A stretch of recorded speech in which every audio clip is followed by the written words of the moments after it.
community. So we're just very glad to have you. Thank you for coming, and I will turn it over to you. Thank you. Y'all hear me all right? Yes. Okay. I've got a volume control. If I'm not loud enough, let me know. I'm honored to be here today. My name is Ed Chamelia, and I'm with the National Marijuana Initiative. And what NMI is one of the 3 national initiatives that support our 32 HIDAs across the country. And a HIDA is a high-intensity drug trafficking area. Probably the closest HIDA county here is Jefferson County with the Appalachia HIDA.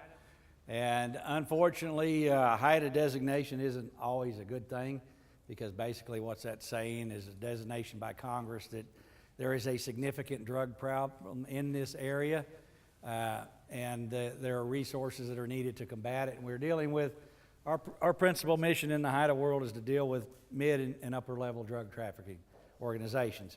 What NMI does is support the 32 HIDAs in that endeavor on the illegal side, but more and more what we've done in the last 6 or 7 years, and our mission is, and our focus has changed from an operational component to that of actually talking about what we're seeing in this country with respect to marijuana. As the movement has been increasing with respect to medicalizing this drug, and I don't even like using that term, and recreationalizing this drug in this country. And we'll get into that. But give you a little bit about my background. I'm a Kentuckian. I live in London. I'm a 30-year veteran of the Kentucky State Police. I spent most of my law enforcement career with KSP in drug law enforcement. The last 8 years, I ran the cannabis suppression branch, the Governor's Marijuana Strike Force. And most people don't realize, maybe you do know, that Kentucky is the second most prolific illicit marijuana producing state in the nation. Only state that produces more illicit marijuana is California, and the only reason they do is they have more land mass than we do. If Kentucky was the size of California, we'd outproduce California with marijuana. So we have a history with marijuana in this state. So I left the state police after a 30-year career in 2009, went to the Appalachia HIDA as their marijuana coordinator. Did that for 4 years, and for the last 5 years, I've been the director of the National Marijuana Initiative.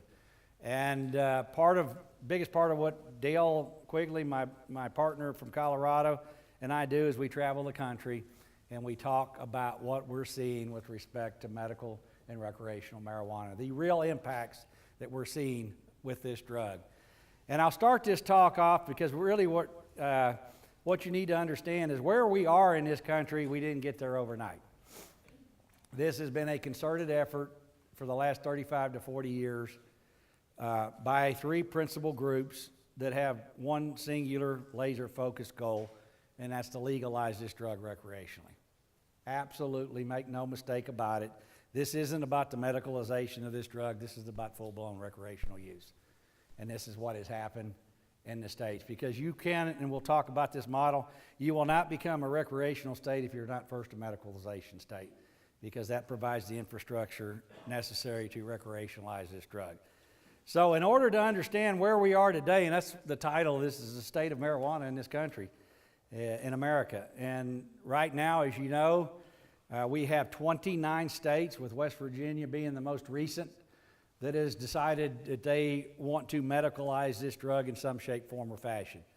In most instances, this basically allows for all forms of marijuana use, either smoke with oils, concentrates, tinctures, vaping, and edibles. Allows those forms, much as Kentucky's bill would allow should it have passed. There are several states, a couple states out of that 29 that have highly restrictive, that only allow capsule form. And then we have 8 states which are also medicalized states that have full-blown recreational access for those that are 21 and above. And what we're going to try to accomplish today is talk about what we're actually seeing in these states that have gone down this road. And what NMI's position and what our mission is not to tell you what to do, but it's to provide you the information so you can make an informed decision on what to do based on what we are actually seeing with respect to the impacts of today's marijuana. And I want to start out with a quick history lesson because like I said, we didn't get here overnight, and we sure as heck ain't going to fix this problem overnight. As this started back in the 70s with decrim, and these are the states that actually, the 12 states that decriminalized this drug. And this is how this thing kind of started, 73, with normal driving this train. MPP, the Marijuana Policy Project, and the DPA coming along later. But these 12 states actually were the first to actually take a look at their laws and started the process of decriminalization. And what this is actually it's a brilliant strategy, because what we've done in this country through this process, like I said, it's taken 40 years, that we're at a point in this country where actually 83% of Americans think crude marijuana is medicine, the recent polls. And 51% think we ought to legalize this drug and treat it like alcohol. And they've done a brilliant job, and it starts with decrim. The next process is the medicalization, and here's the timeline, with California being the very first state to do this, Prop 215. And then we've had a litany of states that have fallen, to West Virginia being the latest. West Virginia passed a bill in 17, but would not enact it until 19. They have one of the most highly restrictive bills in place in 2017. It allowed only capsule form, but the legislature, in their infinite wisdom during this session, came back in without this plan actually being implemented in 2019. Have already modified that to let in all forms of marijuana now. So without even starting this process, they've already changed the law. They're allowing all forms in. And then we have the CBD bill, which we are a CBD state. We're a highly restrictive CBD state that allows only the patients to opt into the clinical trials that GW is currently conducting with respect to Epidiolex. This is of the 100 plus cannabinoids within marijuana. Most people have only heard of one until we started hearing about CBDs. You've only heard of delta-9 tetrahydrocannabinol, that being THC. That's the product in the plant, and the only product in the plant that will make you high. Nothing else in that plant gets you high except delta-9. Cannabidiol, CBDs, are probably the only product here that are going to have medical value. And let me explain part of the dichotomy of this problem here, because I'm going to stand up here, and if somebody was to sit here and tell you that marijuana in its crude form, either smoked or ingested, is medicine, they're absolutely positively lying to you. There is nothing medical about crude marijuana, either smoked or ingested. Nor is there any science, peer-reviewed, double-blind placebo testing that support or advocate crude marijuana, either smoked or ingested, as medicine or a medical delivery device. Nor do the AMA or any of the umbrella entities under the AMA advocate crude marijuana, either smoked or ingested, as medicine or a medical delivery device. None whatsoever. But if somebody was to stand up here in front of you and say, you guess what? Of the 100 plus cannabinoids in marijuana, there is nothing medical about this plant. They are absolutely positively lying to you, because there is. And that's the dichotomy of this issue. That's what makes this such a difficult issue to tackle, because within that plant, the CBDs, the cannabidiols, are showing great promise. Epidiolex, GW Pharmaceutical, currently, and Sativex are currently have two products in phase 3 clinical trials in the FDA. Epidiolex is designed to treat what most of these bills, Tourette's, pediatric seizure disorder with kids. Epidiolex is showing great promise, to the point that most likely sometime this summer, the FDA is going to approve this product, and then the DEA will have 90 days. Yes, sir. The CBD law in Kentucky, because the reason I was wondering, I work with prevention, and there's a CBD store selling CBD oil and stuff in Radcliffe, Kentucky, and I didn't know what, it kind of caught me off guard. That goes to the hemp.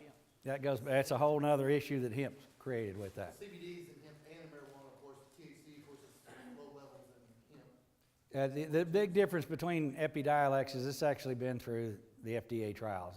The stuff that's being sold in these stores, it actually started by the Stanley brothers, or marijuana cultivators, started making this product in their garage. It has not been through the scrutiny. And the whole point of the FDA is, whether you like it or not, is to determine the efficacy and safety of the products we consume. And that's the process that this country, all medicine goes through. And these products in these states that don't allow that, they're not going through the scrutiny that the FDA puts them through. We're actually going to have a product out here, probably September or October, Epidiolex, that is a direct derivative from the cannabis plant, and cannabidiol, that basically has a 1-to-1 molecular ratio of CBD to THC, and you're going to have a direct derivative that a doctor actually can prescribe, and then a pharmacy can dispense, and the parents of these children, with a great degree of certainty, will know the efficacy and safety. And it's showing great promise with these kids right here. No, not Charlotte's Web, Epidiolex. That's all over the place. In a lot of states, what we're testing with the THC levels is there are astronomical levels of THC, and I theorize the only reason these kids are seeing any mitigation to their symptoms because they're high, not because of the CBD. But here's where we are with that, and what this has done is led to the recreational, which is the ultimate intent. If you go to Richard Stoop in 1979, he makes a statement of what the real intent is, and here's where we're at. We have 8 states that currently have some form of recreational marijuana, with California, Nevada, Maine, and Massachusetts being the last 4 to join the club. Anybody over 21, regardless of your residency, can legally go in and purchase a wide variety of marijuana products in these states. In the medical marijuana states, you have to be 18 with a doctor's recommendation. However, every one of these bills will allow a parent to give consent for a minor child to use marijuana, including Kentucky's bill would allow that too. So, and to the point in Colorado that they have to make in the schools, they have to make reasonable accommodations for kids that with parental consent to consume cannabis during school time, much as you would an individual child that had diabetes and needed to shoot insulin. So they have to make a reasonable accommodation in Colorado to allow these kids to use cannabis that are medical recipients during school hours. So here's where we're at. Let's give you a little snapshot. And unfortunately, you're going to hear a lot of data from 3 different places, and some of the first states to medicalize, but they're both recreational. Unfortunately, here's the problem with this drug. We don't have a lot of data about this, and that's one of the limiting factors to this drug. There is not, you think about alcohol, you think about tobacco, the 2 legal drugs, and we have a rich history in this country with both these drugs. And we have an abundance of data that will tell you about the harms and the issues surrounding these drugs. This is a relatively new concept. With respect to data collection, I'll be honest with you, not a lot of us saw this happening in Colorado in 12, nor did we anticipate that voters would pass this in 12. So essentially, we've got caught, I hate to use the term, with our pants down, and we're playing catch up, trying to collect data. And one of the limiting factors here, not only with what I'm going to talk about and what plays into the other side, is the fact that there is a void in data and a lot of respect, and probably going to be a 5 to 7 year window before we actually have significant data to start making some really definitive conclusions on a lot of these issues that we're talking about. So data's a limiter, but we're collecting data. But here's a business model compressed. When you look at Colorado, when you look at the number of McDonald's and Starbucks in the red and green or medical and recreational facilities, has anybody been to Colorado or to Denver? Have you been there to take a look? A couple of you? It's amazing. So now there's actually more dispensaries than there are licensed pharmacies, but you'll see the legal drug, alcohol, they still far outweigh the marijuana industry. But it's vastly growing to the point where you just about can't go anywhere in Denver and not smell weed. It's everywhere, absolutely everywhere. And the number of pharmacies that have sprung up both medically and recreationally is astounding. And do you know where most of these businesses are located? They're not in your affluent communities. They're in our communities of color. Our low economic, disenfranchised communities that at least have the ability to keep them out. When you go into Seattle, you go into Portland, you go into Denver, and you go into some of these areas, these dispensaries aren't in your gated communities or near your gated communities. This industry essentially follow the alcohol and tobacco model, and they are in our communities that can at least afford or at least have the ability to keep them out.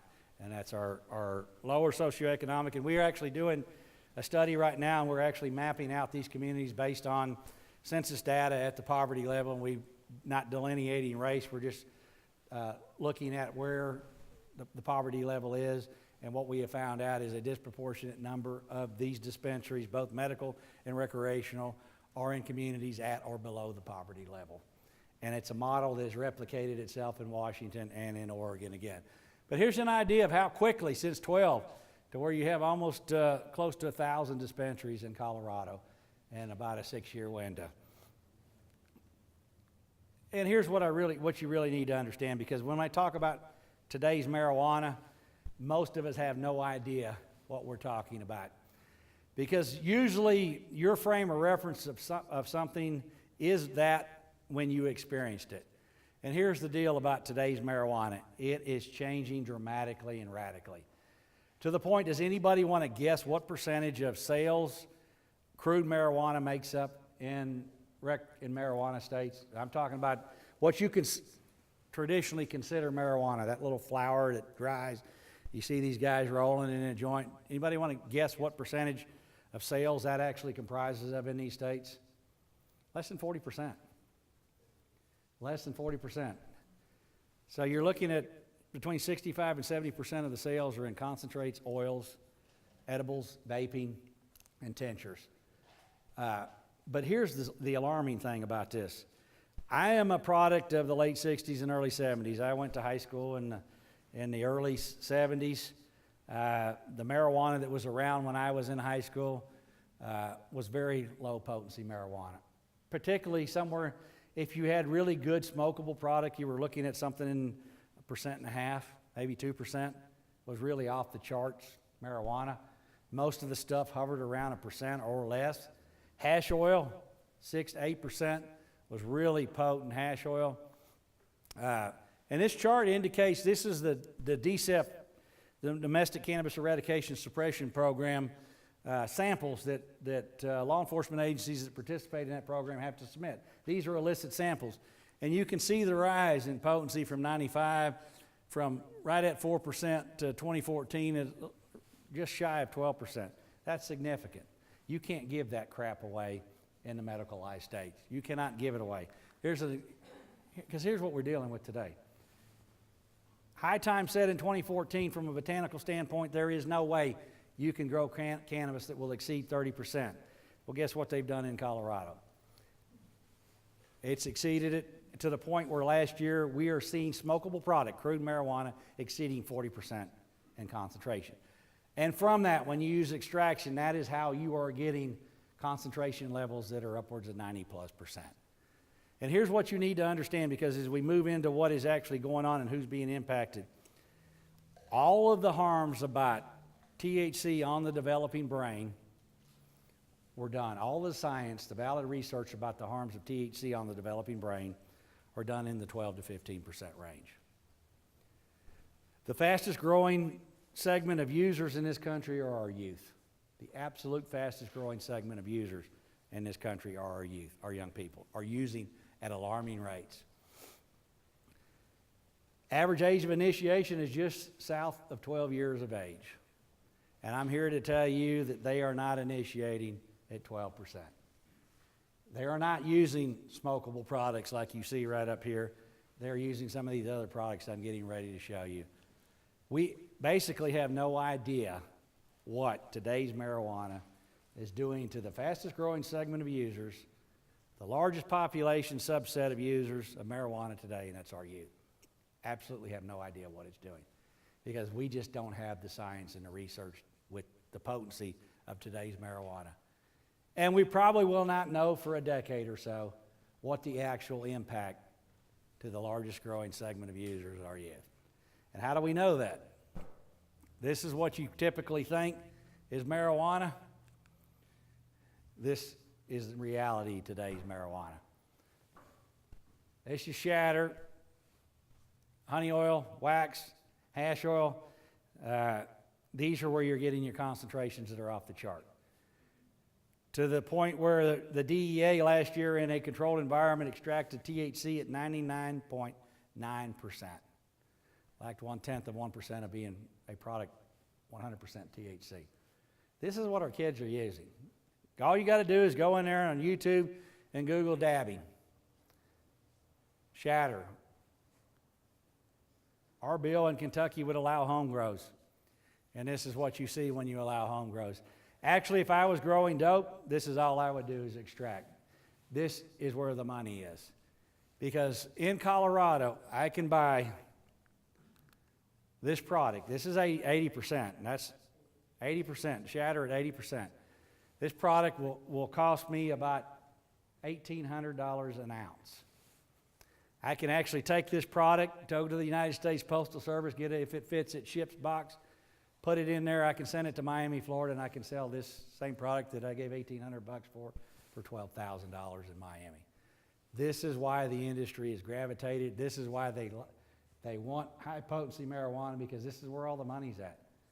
And again, not understanding, we have no idea what this is doing to our young people. And our youth are consuming this at alarming rates. And if you go back to this picture right here, and you look at what it's referred to in the cannabis, which is a section in the Denver Post, they don't even refer to it as marijuana. They actually refer to it as marijuana. I don't know if any of you caught that up there, because of the potency. And that's what people do not understand about today's marijuana. It is not the marijuana that was around 10 years ago. You can't even call it your dad's marijuana anymore. For that matter, it is evolving so fastly because of the fact that when you actually have the ability in a state that sanctions this medically or recreationally, you don't have the hippies in there with tie-dye shirts growing weed anymore. You have botanists in there. And you go to these production facilities in these states, and they're white guys in white lab coats that are genetically modifying this plant, and this is how we're getting astronomical levels of THC. It's agriculture at its finest. And when you do not fear retribution from law enforcement because you have sanctions at the state level, this is exactly what we're seeing in every instance. And this is why in the last 5 years, we've seen an explosion in potency of marijuana, to the point that you can't even call it your dad's marijuana anymore. It's more like your big brother's marijuana. That's how quickly it's changing. We who do this for a living, and this is all we do, that's all my initiative does, is track marijuana trends. We struggle to keep up with just how quickly this drug is evolving. Absolutely struggle to keep up how quickly it's evolving. Because they have the ability now for the first time ever to do this in a setting, a pristine laboratory setting, and to bring the best and brilliant folks in to do things with this drug that even High Times said wasn't impossible in 2014. So today's marijuana, when you talk about marijuana, most people have no idea what they're talking about when they say today's marijuana. They think about the old Cheech and Chong movie, two guys in a van with a big joint and there's a cloud of smoke and all's fun and games. This is the reality of today's marijuana. 80% shatter. I took that picture in Denver a couple months ago. 80%.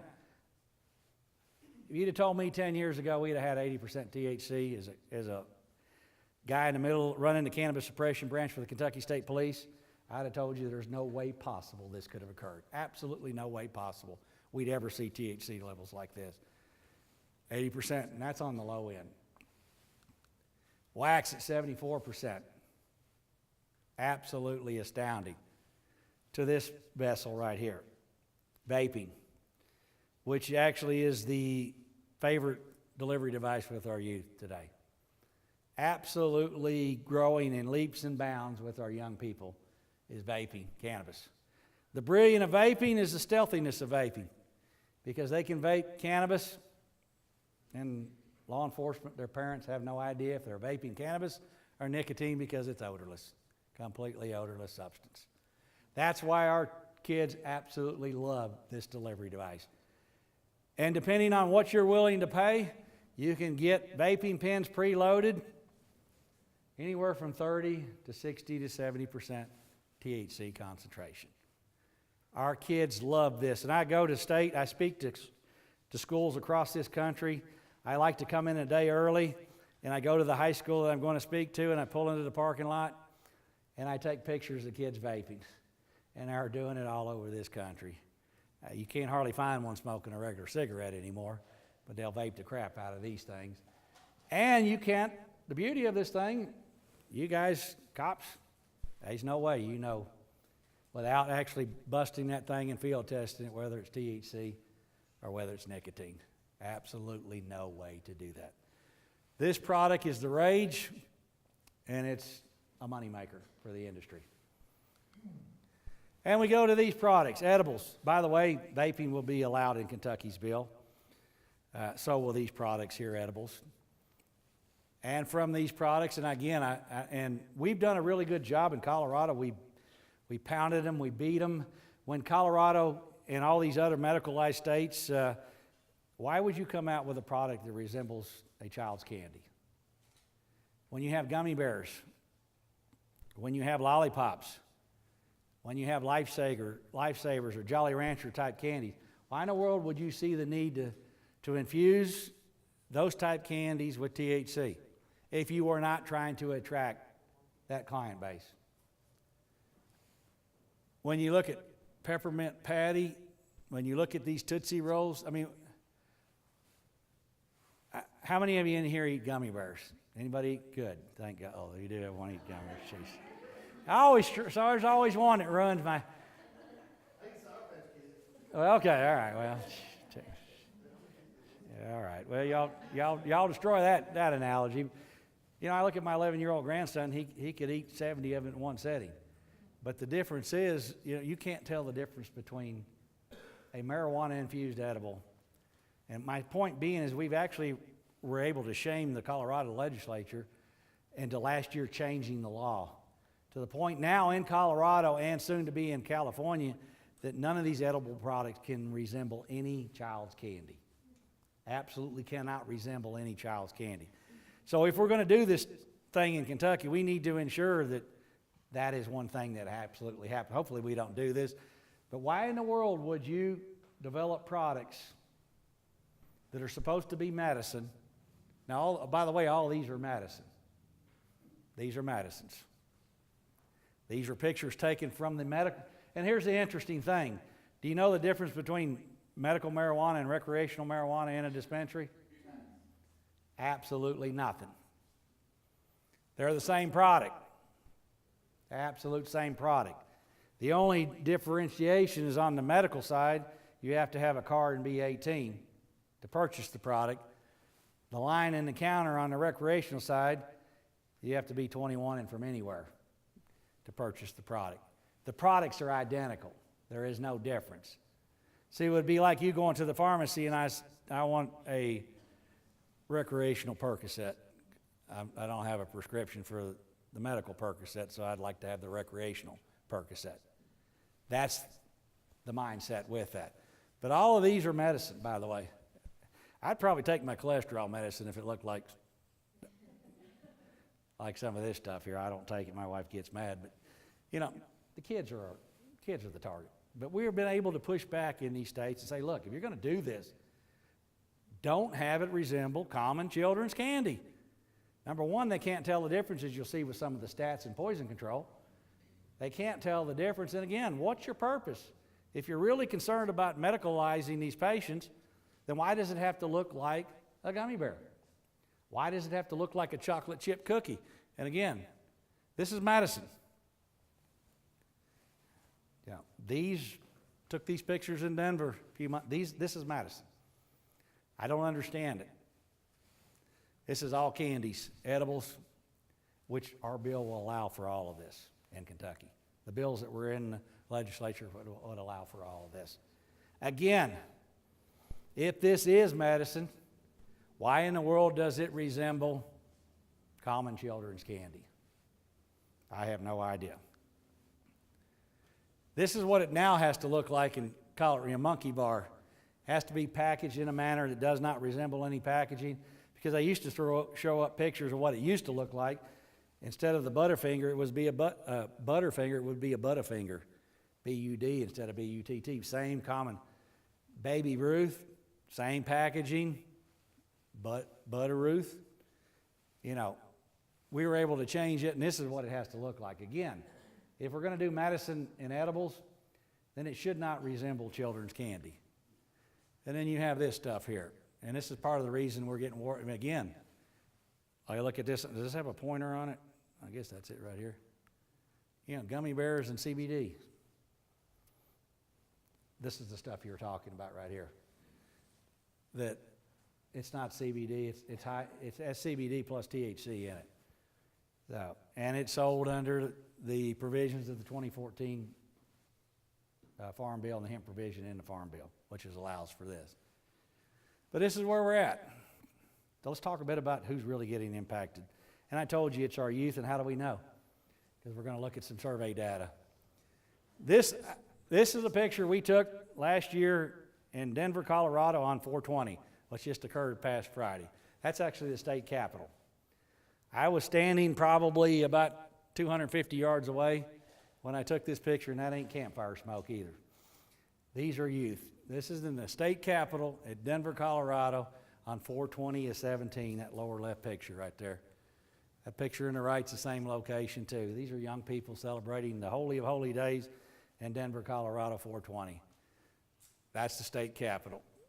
And this is what's happening with our youth. Unfortunately, in the states that have medicalized and recreationalized this drug, our youth usage rates are going through the roof. And this is all SAMHSA data. You can take a look at this, and that's another thing I challenge you to do. Anytime you don't believe what I'm telling you because I'm telling you it. Go to and I'm going to leave this PowerPoint. These slides are cited and sourced. Go to the sites and the source yourself and take a look at this data. This is SAMHSA data, 2014, 2015. Gives you a little snapshot of the states that don't have any medical marijuana in blue. The states in red are medical only, and the states in green are both rec and marijuana. And what you're going to start to see, and we're going to look at 3 age groups. We're going to look at 12 to 17, 18 to 25, and 26 and above. Again, I told you, the fastest growing segments of the 40-plus million admitted regular marijuana users in this country, the fastest growing segment is our young people. Absolutely is our young people. Why is that the case? Because they've done a brilliant job, and we've done a poor job of countering to the point where most of our young people think there's nothing harmful about marijuana. Their perception of risk and harm has been so mitigated by the normalization of this drug, both medically, that our young people absolutely think this drug is safer than alcohol and are using this drug at alarming rates. And we see these in these states here, and you're going to see a composite. We throw this in here because this is the 5 legal states, the first 5, 4 plus the district. The United States on the left, it's a 5-year snapshot of use rates for 12 to 17-year-olds. And you look at the states that have recreational marijuana, they are significantly above the rest of the country. You're going to look at states both recreationally and medically, and you're going to see a theme running throughout this when we look at both these in all 3 age groups. But you look at that. United States on the left, these are the first 5 to go down that path. It's a 5-year snapshot. And we see 12 to 17-year-olds are using at alarming rates. Now, I'm going to apologize for this slide because I'll be honest with you, my 13-year-old granddaughter and my 11-year-old grandson do all my PowerPoints. This is what my technical capabilities are, doing an Excel spreadsheet. I lack the ability to put it in a fancy thing, so you're stuck with my crappy slide here, but I got to get on them to get this in a nice, visually pleasing graphic here. But this is 13, 14, 15, and the latest SAMHSA data, and it ranks the states with usage rates, the top 10. Every one of these in every category here for the last 5 years are all medical or recreational states. And you look at the usage rate. Where does Kentucky sit in here? The 12-13 survey came out, we were 49th out of 50. We allowed for hemp, we pumped up to about 39th. In the last survey, we're sitting in at about 31 with respect to usage rates. So we're going up. And again, why? I've heard this all over the Commonwealth from our young people. Well, you know, it's an agricultural commodity, and that CBD, it's medicine, so it can't be harmful.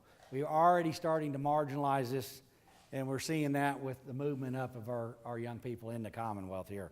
Fortunately, we're still below national average with respect to usage rates, but we're climbing. And here is 12 to 17-year-olds. This is 12 to 17-year-olds, gives you an idea of the non-legal states. United States on the left, with the exception of 1 year in Indiana in 15, which we don't really understand why, though I do have an idea that's because that's their first real attempt to medicalize this drug in their state. And we see a spike in all three categories in Indiana. But you can look at these, and all of these states, now we're going to have to remove West Virginia because they're medicalized even though the bill's not in effect. But they're at or below the rest of the country with respect to usage rates. And these states have nothing. Again, look, this is the one that really alarms me. And again, I apologize for the sorry graphics. I'll get it fixed here. Just ain't been home long enough to get my grandkids to do it. But you look at 13, 14, 15, and 16, but you look at the usage rates on the right, 38%. These are our college kids. This is the group, to my mind, that's actually using at the highest rate. These are the kids that are getting ready to enter the workforce, and they're using marijuana. And you look at the low, number 10, Maryland, 27%. It's the lowest number. That's unbelievably high usage rates. Yes, ma'am. How often are they using? They are past 30-day use. Is that once in the past 30 days? It's past 30-day use. When you talk to these kids, yeah, at least once. In most instances, it's probably more than that, but it's at least once. Yeah. But you look at 38% for Vermont, but every one of these states in all these categories is medical or recreational. Yes, ma'am. In the recreational legalized states, are the employers required to accommodate recreational use? I would think not. No, there's case law supporting, right now there's still case law supporting employers' rights here on this. Yep, there still is. It is scary. And we've got a speakers bureau. I've got Joe McGuire, who's the business expert. The impacts to the business community are huge. We don't even touch on it in this presentation. That's a whole nother topic. But what we're seeing in these states, both medicalized and recreational, particularly more so in the rec states, is a huge impact to the business community that's not being talked about. But you look again, you're starting to see some eerily similar. Again, the United States on the left, these are the states that have legalized this drug, the first ones. You see, again, well above the rest of the country. Starting to see a trend here. These are the 18 to 25-year-olds. It is a pattern starting to repeat itself and continues to repeat itself. When you look again at the states that have nothing, with the exception of Indiana, they're well below the rest of the country. So, again, what we have done in this country, particularly in the last 10 or 15 years, we have marginalized this drug through the medicalization process in these states and recreationalizing this drug to the point where most of our young people see no harm with this substance at all. Absolutely none. And all you got to do is go into a high school and hear what kids think about marijuana to know that this is actually true. And what we've done what you see in these states is when you medicalize and or recreationalize, these states produce more marijuana than the state can conceivably. And there's a article that just came out in Oregon that Oregon is actually producing so much marijuana that if every individual in Oregon smoked a joint every half hour, 24 hours a day, 7 days a week, 365 days a year, they could not consume about a fraction of what is being produced in that. So what happens when you see, and it's not hard to realize why our youth are doing, when you have so much marijuana available, the price is dropping, and the price of marijuana, with the exception of concentrates, is dropping through the roof to all-time lows. When you have low price, lots of availability, the perception of risk and harm has been mitigated, you're going to see increase in usage. It is not hard to understand why this is occurring, and it is occurring. Again, this is the 26 and year, the usage rates are a little better. 14, these are the people who are coming into the workforce. These are the pictures. You talk about a nightmare in some of these states with trying to find a sober workforce. I was in California in January doing a presentation in LA, about 500 people, and a fellow says, I've been in business 30 years in LA County.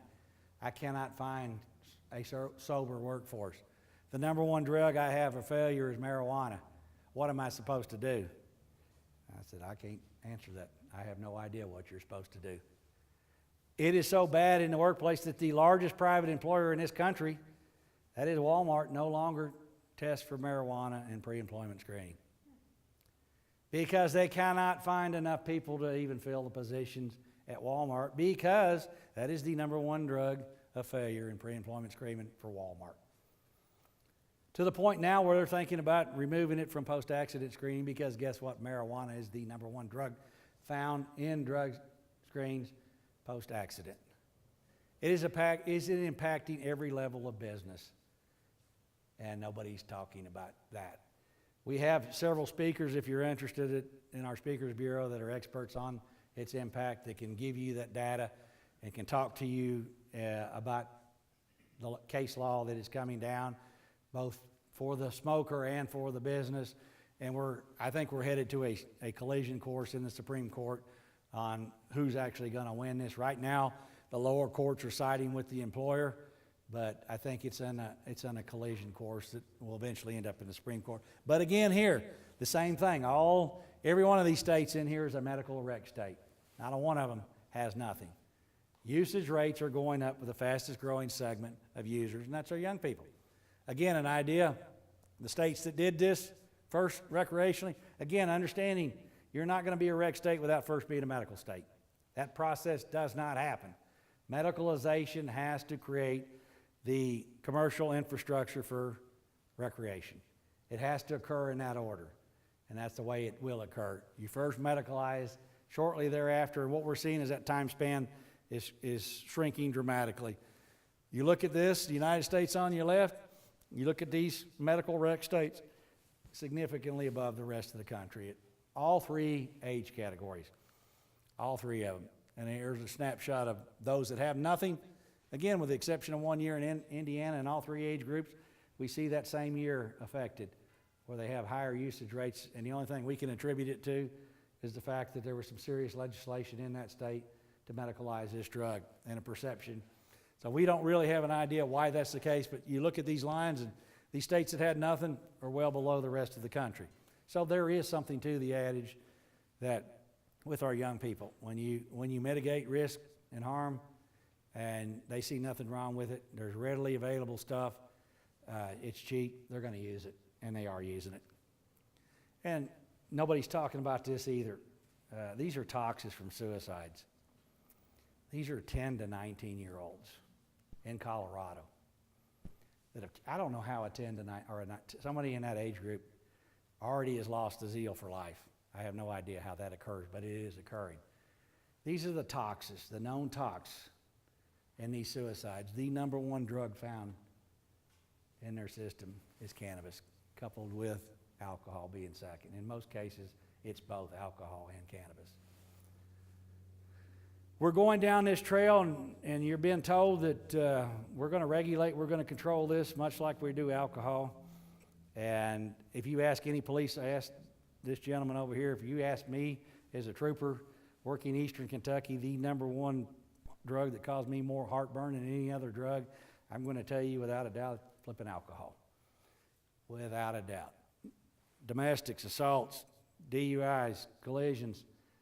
The most readily available, socially accepted, prevalent drug in this country is the one that's caused us more heartache. And we think that we're going to take this drug, put it on the same plane or plateau with alcohol, and expect a different outcome. That's what we're being told. That we're going to be able to regulate this, modify it, control it, and we're going to mitigate harms, and we have not been able to do that in this country with alcohol. And I come from a family of alcoholics. I've seen it in my family, on both sides of my family. I know what alcoholism looks like. I've experienced it, and to think that we're going to have a better outcome with this medically or recreationally, we're absolutely fooling ourselves. Kids killing themselves, and marijuana is the predominant drug found in the tox in Colorado. 10 to 19-year-olds. Unbelievable. Not hearing any of that. You're not going to. If you look at increased use among teens, I'm not going to read this to you. These slides are all available to you. You know, you look at the Emory University's 8.3% in baseline prevalence rate caused by retail dispensaries, as well as a 5% increase in use initiation rates related to medical marijuana laws. It's going to happen. When you do this, I guarantee you, and we have seen this happen state after state after state, if and when we do this, we can expect that our young people are going to use marijuana and they're going to use it at rates higher than the national average. It will happen. Not might happen, it will happen. How do you know? Because we've seen this thing replicated time after time after time. When you do this, you can expect that our young people will use marijuana at alarming rates, with the understanding that they're not using the marijuana that was around when you were in school. If that was the case, if it was still the marijuana that was around when I was in school, I wouldn't waste your time talking to you about it, because the marijuana that was around when I was in school was a relatively benign, harmless substance. That is not what we're talking about today. And unfortunately, it's our youth. When you look at the 29 states that have medicalized, the largest segment of compassionate card holders in these 29 medicalized, well, 28 because you can't count West Virginia yet, in these 28 states, the largest segment of compassionate card hold users are 18 to 34-year-olds, with a vast majority of over 80% of those being under 25 years of age. Do you know what they got their recommendation for? Pain. They got their recommendation for pain. In the 28 states, less than 3% of the compassionate card holders actually meet the criteria of the statute or the ballot referendum. That is somebody that is terminally or chronically ill or suffering from a debilitating disease or illness. Less than 3% actually fit the statutory intent or the ballot referendum. The largest segment of compassionate card hold users in this country are our young people, with pain being the recommendation. Kind of how we got in the opioid problem in this country, with pain. Talk about diversion. I'll go through this pretty quickly, but I want to show you it's leaving. We're already a source. Kentucky's already a source, and we'll be a much more prolific source with a much better quality marijuana. Because right now, I used to think when I was with the state police that Kentucky had some really good dope. We have garbage dope compared to Colorado. It's the finest marijuana I've ever seen in the country is in Colorado right now. Kentucky can't hold a candle to the production of dope. If you want to go see dope at its finest, go to Colorado. It's absolutely the best dope I've ever seen in my professional life, and I've seen millions of plants. It is without a doubt. And we'll be right there when we do this, because you're not talking about the mom and pop growers, you're talking about professional industry growing marijuana now. So it's going to go, because literally we will consume under the bills that were passed, we will produce so much marijuana that if every Kentuckian smoked a joint every hour, 7 days a week, 24 hours a day, 365 days a year, we will not be able to legally consume all that we will produce in this state under the bills that were enacted in Frankfurt. That's how much marijuana is allowed to be produced. We can't consume it all. So what's going to happen? It's going to leave. We know it's leaving. Colorado, it's leaving in record numbers. And I'll buzz through this quickly.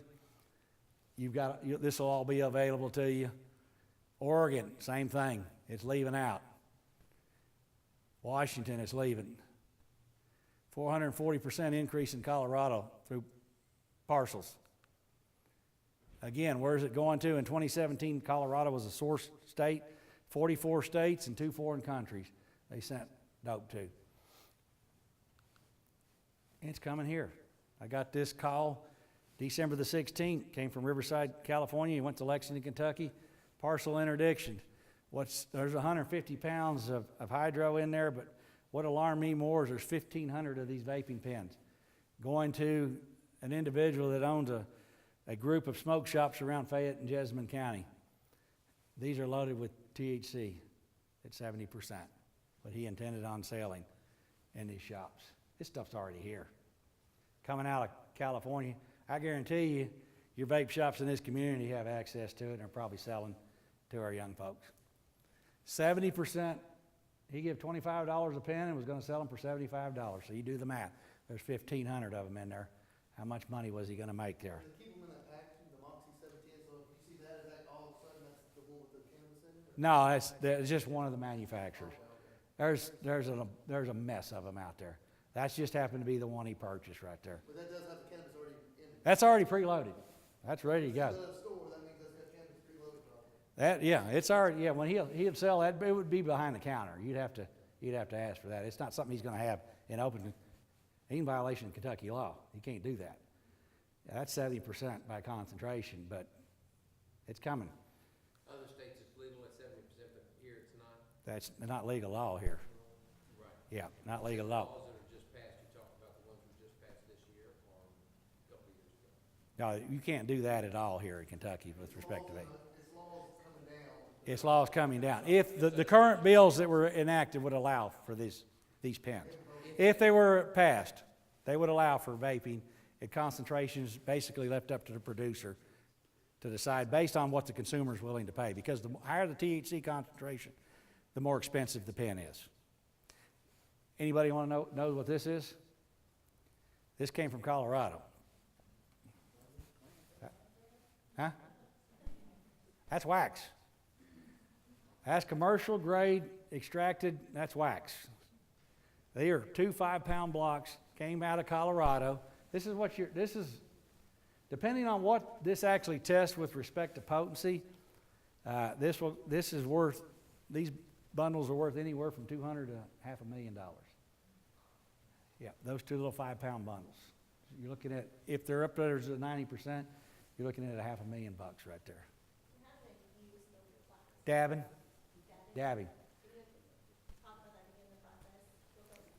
Dabbing I would challenge you, just go to YouTube, but here, all you got to do, I could give all of you $20 and send you to Home Depot. And absent the product, you could purchase everything you need at Home Depot to extract.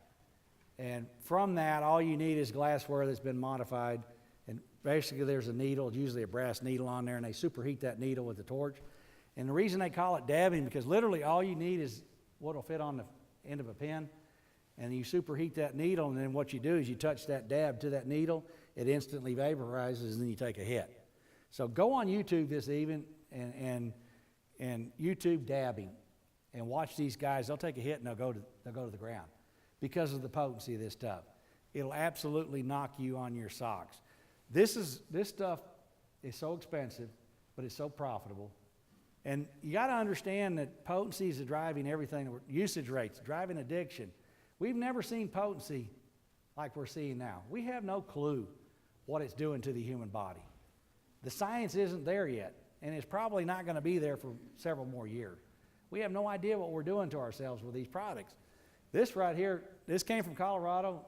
Nicholas got guy from Colorado from Harlan, Kentucky, got a UPS postal box at Nicholasville, Kentucky, had them send that to Nicholasville. The Nicholasville PD interdicted him, and it was headed from Colorado, Denver, Colorado, to Harlan, Kentucky. Did the dogs smell that? No, they didn't even know what they had. I'm sitting in Atlantic City getting ready to do a presentation. I'm eating dinner that night, and this picture pops on my phone, and they asked me, "What is this stuff?" I said, "It's wax." "Well, wax, what do you mean?" I said, "Field test it." They field tested it, blew off the charts for THC. Well, the waitress comes up to me, and I'm looking at this on my laptop. She said, "Oh my God, is that what I think it is?" And here's a 25-year-old in Atlantic City, and I said, "What do you think it is?" She said, "That's wax." I said, "You're right." She said, "Can you hook me up?" That was her next question. "Can you hook?" I said, "Yes, ma'am, I can, but you're going to have to come to Kentucky."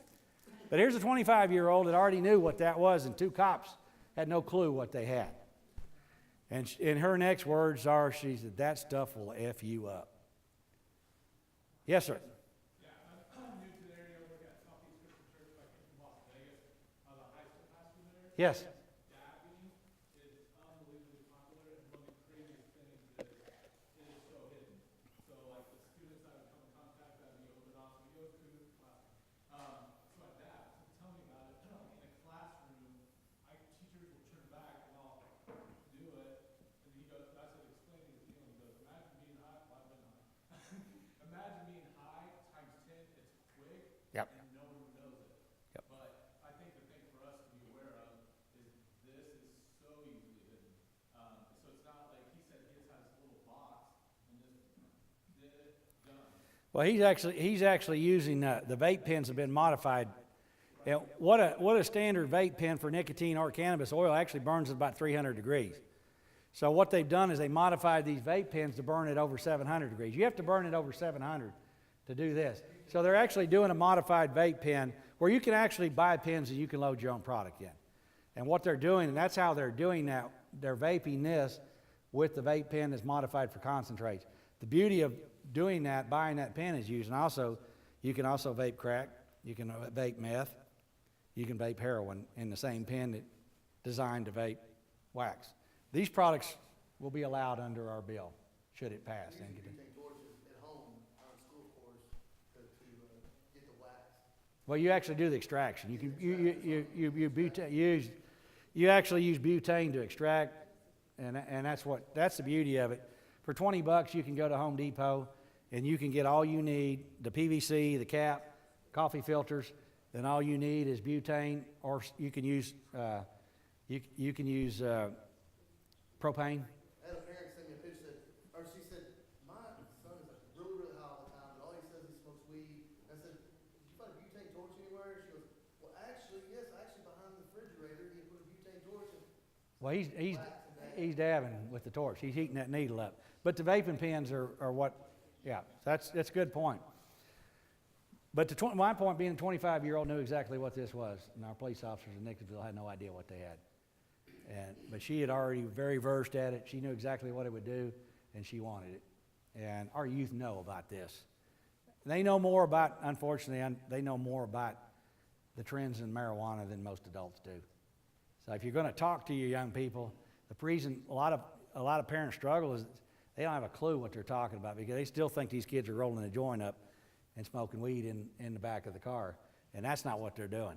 That is not what our young people are gravitating. Yeah, they're hitting it all right, but they're not rolling the traditional joint. That stuff smells.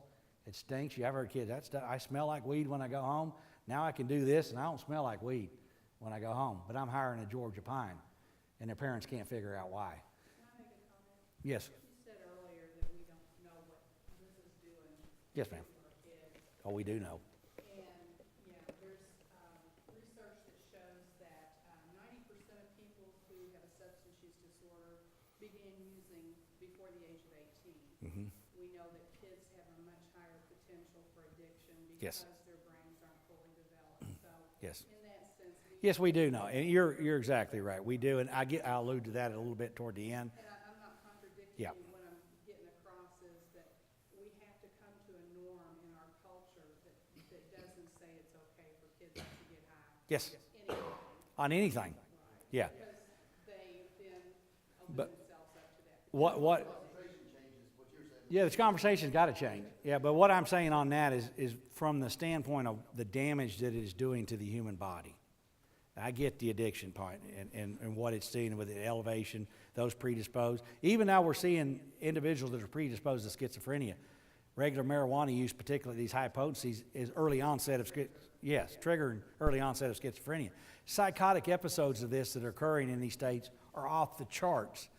But what I'm talking about is the development of the brain and old science about the harms. It's all been done in the 12 to 15, and it's alarming what it does. Well, my point being is we really have no clue what this potency is doing. We know what it's doing at 12 to 15%, and it's not good. I can only imagine what the outcome is going to be at 70, 80, 90%. It's going to be horrific. Well, we don't know the long-term effects. Yes. You see the truth marketing of beer, marketing as for tobacco now, because we have how many years of Yes. information to show the prolonged effects of tobacco use. And Yep. so we have a bunch of youth and You have longitudinal data. Yeah. they're guinea pigs. Yep. Same with the vaping and the popcorn lung and all that stuff that's Yep. just starting to come out. Yep. They have no clue what's going to happen based on the brain and Yes. people they're bringing into their. And that's my only point in that. I agree with you 100%. I agree. This isn't going to be good. This absolutely is horrific in my mind, what we're doing to our young people, what we're allowing them to do by remaining silent to not only this, but all substance abuse, regardless of what it is. But this is the one that's driving the train right now.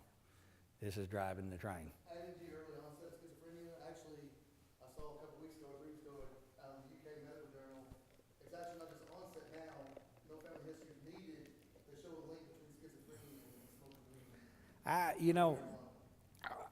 I'm only comfortable with the research and that I've seen that is validating early onset with those predisposed. So I kind of stay away from stuff that, I'm not, I've had addiction psychiatrists.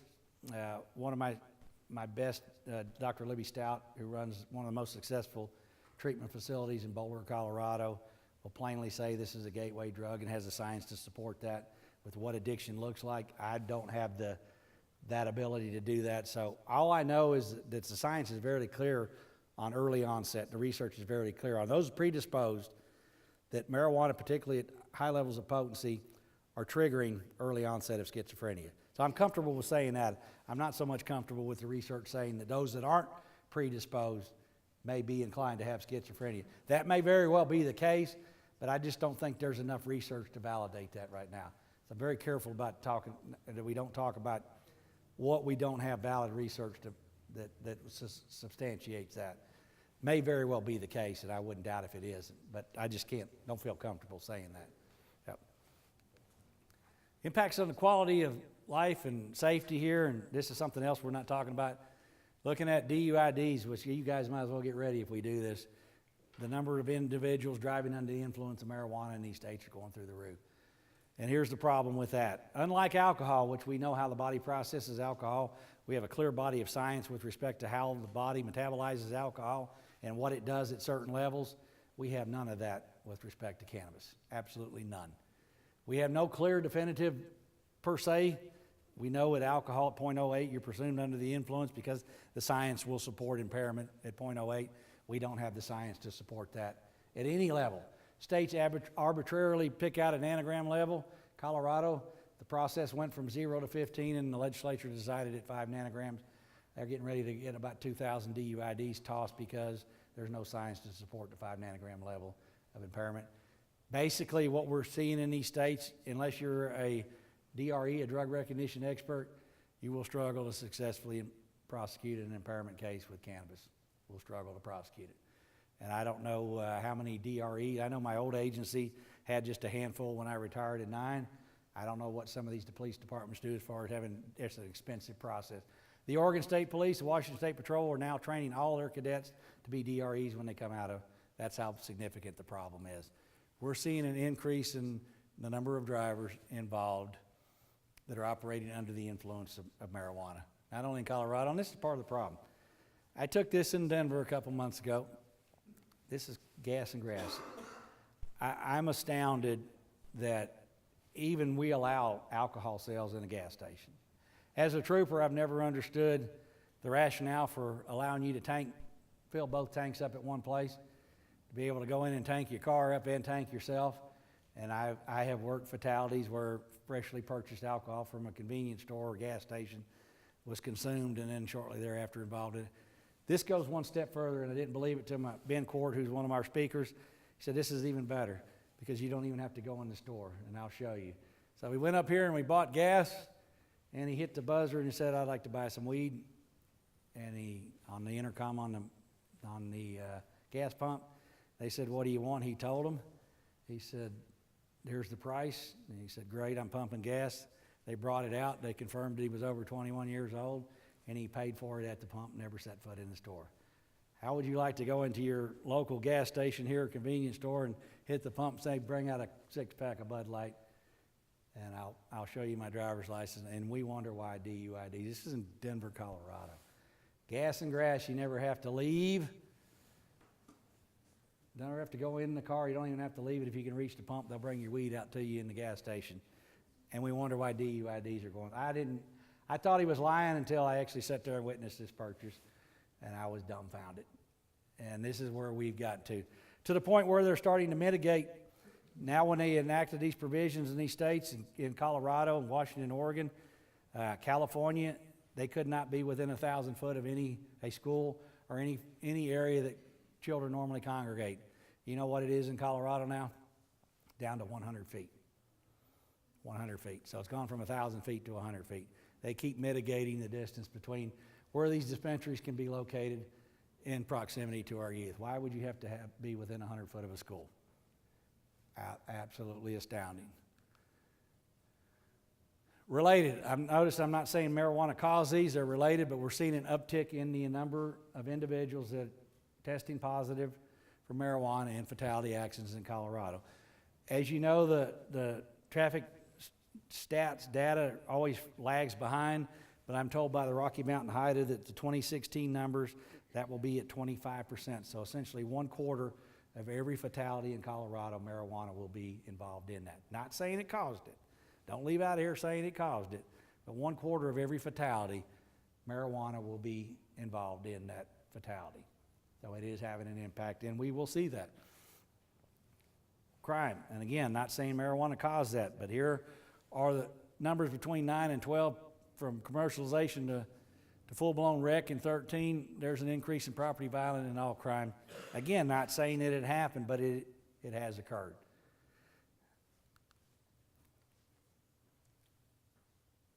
ER visits. Again, this goes back to the potency. Seen an uptick in increase in ER visits. Why is that the case? Can you overdose on marijuana? You most definitely can. You most definitely can overdose on marijuana, and particularly at the toxicity levels that we're seeing. Marijuana toxicity is what it's called. Is there anything that you can do for it? No, let it run its course, give them fluid. Most of these people show up because they have what's called scromiting. They have uncontrollable vomiting and severe abdominal pain because of potency. And through the vomiting, they end up getting dehydrated, and the dehydration is essentially what brings them to the hospital. But it's a result. And these are numbers that are where either the emergency room physician coded it or the patient admitted that marijuana was the probable cause here. We're seeing an increase in admissions. Hospitalizations, again, these are again dealing with potency. You're seeing an increase in hospitalizations, and principally when you go to CDAR, the treatment arm of the University of Denver, and you look at the vast majority of these individuals that are in there for marijuana, it's our young people. And they're being hospitalized again because in a lot of instances, parents they don't know what's going on with their kids. They're experiencing something, they have no rational way of explaining what happened. When they're getting there, they're finding out these kids are loaded up with THC, and they're ended up hospitalizing these kids until it runs its course. And essentially the only thing you can do for this is to pump fluids in them and let the THC run its course through the body. But you see an increase in uptick in hospitalization, not only in Colorado, or Oregon Poison Control. And unfortunately, it's our kids that are getting these edibles. And you saw an article about a month or so ago that a whole 5th grade class in Albuquerque, New Mexico, a kid brought in marijuana-infused edibles and gave them out to the class, and the whole class ends up in the hospital. We're seeing an increase in all of these states to the Poison Control Center. Kids are ingesting these products. Parents don't know, or they do know. So what are the parents doing? Instead of taking these kids, and they're calling poison control, trying to get some help because they don't want to go to a hospital because they're afraid the hospital is going to report it to the authorities, and you're going to have law enforcement, social services. So we're seeing an increase in this. Again, is it impacting schools? Yes, it is. Colorado suspensions, expulsions, referrals, those are the percent. In each instance, marijuana predominates the reason that kids are suspended, expelled, or referred to law enforcement. To the point now where you're actually going to see a dramatic, and I suspect next year you'll hear about this. You'll hear a significant reduction in suspensions and expulsions in Colorado and in Washington. And essentially the reason that's going to occur because the school system is no longer expelling or suspending, because when you do that, you lose money. So they're warehousing kids. But not only that, but we're not getting data anymore from our school superintendents or our Guidance Counselors Association. The only source of data we have left is our SROs. And without the SROs in the school, we wouldn't really get a good idea because nobody wants to talk about marijuana's impact. But our SROs say it's had a dramatic increase in the number of instances that are marijuana related since they did this. Same way with Washington. Where are they getting it from? Because you know when you do this, you're going to do away with the black market.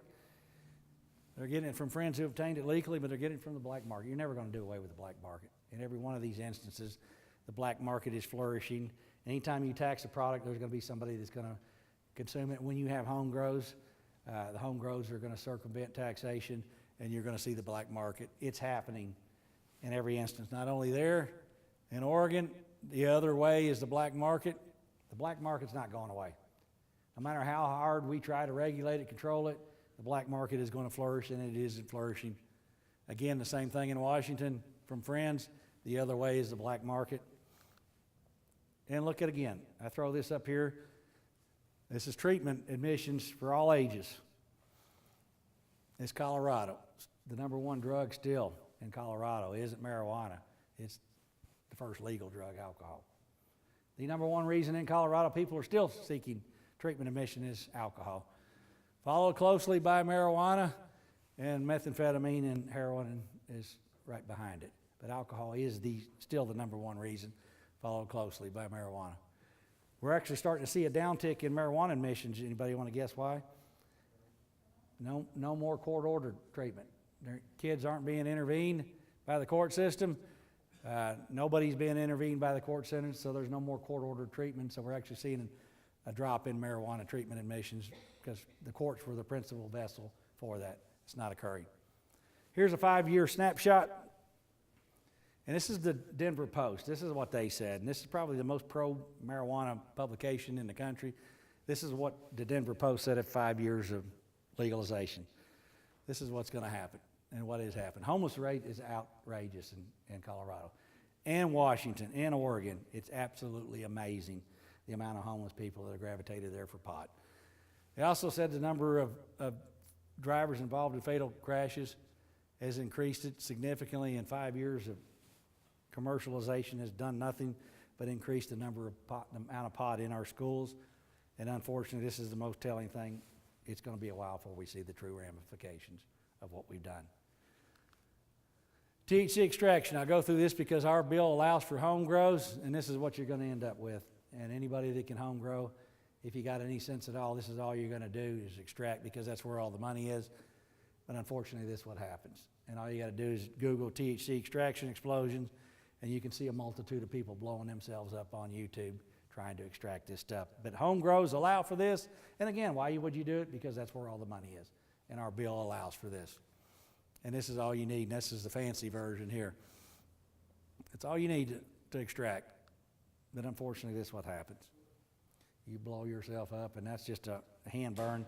A full body burn in these states, California being the most prolific, they're having extraction explosions 2 and 3 a day in LA.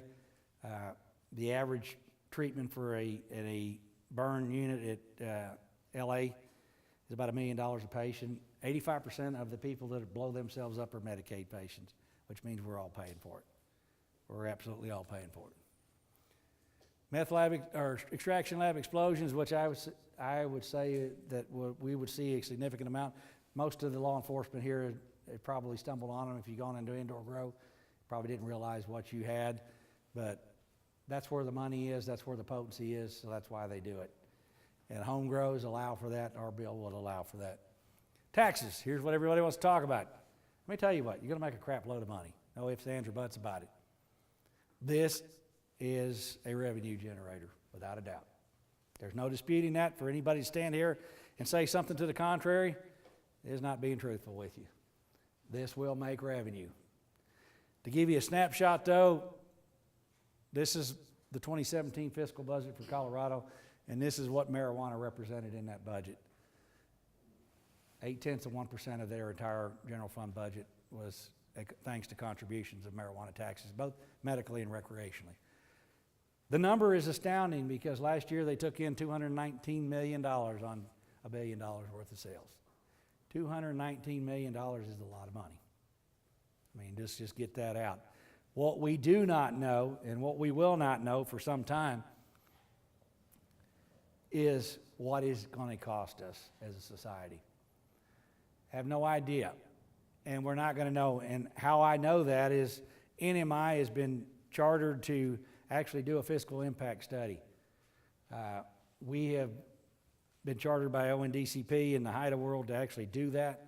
And we have been talking for the last 3 months to some of the leading economists and leading think tanks in this country. And every one of them says we need to do this.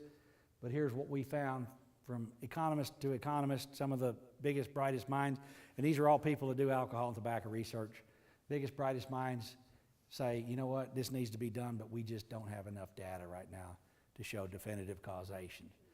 And we probably will not have that data for another 5 to 10 years. So we can accurately tell you that for every $1 you take in, you're either going to benefit or lose X dollars. Right now, the clearest analogies we look at is what alcohol and tobacco cost us. We have clear definitive research on that. And if you look and just project that down based on the number, 44 million admitted marijuana users in this country, as opposed to 200 million, if you're looking at about a 5.5 to 1 loss if we do marijuana at current use rates. You know, that's when you break the math down. But the bottom line is, we're not going to know for a while. But it ain't even going to be a revenue neutral. It's not in these states a revenue neutral drug. Colorado, Washington, Oregon is spending just about all their taxation money to regulate this industry and do harm reduction with their youth. The first $40 million of every year of taxation was supposed to build schools in Colorado. They have yet to build the first school. They built 14 playgrounds in Colorado. That $40 million kind of like reminds me of the lottery, what all we were going to do with the lottery in Kentucky and what it hasn't done. We're going to make tax money. We'll make a lot of money, taxation. But what we don't know is what it's going to cost us as Kentuckians should we do this. All right, I'm going. Here's a real impact story. Google these. These are all, and we talk about data, these are real people that have real impact. These two, left and right, they both committed suicide as a result of marijuana. This young lady in the middle, I Google it. Her husband, you've heard about this case. She was shot by her husband in front of their 2 kids after he ingested 3 Chiba Chews that had 30 milligrams of THC in it. These are what you're not hearing about. These are things that are going on. Google these and take a look at this. These are the real tragedies of today's marijuana that you're not hearing anything about. This young man, his mother is a speaker. One of my speakers, all-American kid, vet, Iraq, Afghanistan, comes back jacked up, gets on medical marijuana because they live in Arizona, and he leaves his mother this note after 9 months of medicalization, and he goes in the closet and hangs himself. This is what's happening that we're not hearing anything about. These are the stories these are the real impacts. This is what's happening in this country that we're not hearing anything about. And again, what today's marijuana is doing, we really have no clue. And really, these are my 5 grandkids right here. The latest edition arrived April the 3rd this month. This is what this is all about. This is absolutely what this is all about. It's not about me.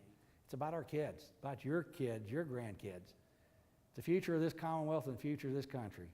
These, unfortunately, in my mind, are the intended victims of this. These are the ones that are adversely impacted. This is the fastest growing segment of users, and they don't deserve this. This is why I do what I do, because of the 5 of them. I look at their eyes, I see the best and brightest, and they need and they deserve the truth about this drug. And it's not happening. And we're making decisions that aren't based on science, that aren't based on research. We're making policy decisions that aren't grounded in science, that aren't grounded in research. And these are the real impacts right here. Your kids, my kids. And here's some of the stuff you need to look at. Read some of these reports for yourself. Go to these reports. They're all here. Go to our website, HideInMyOrg. Take a look at what's going on across the country. Read these studies. Read these research. And here we are. Here's anything you need from us, don't hesitate to reach out. We're here at your disposal. This is what we do. You know, I crammed, this is about a 4-hour block into, I'm sorry I went over, but I tried to get as much in as I could in the least amount of time, but there's a bunch of resources on our website. This is our contact information. Don't hesitate to reach out to us. We're here for you. We're a resource to you. I thank you for being here. I thank you for what you do. Hopefully you'll leave out of here with your eyes open, more importantly, your mind and heart open to what's going on. And if we're going to do this, at least do this informed, based on the best available data that's out there.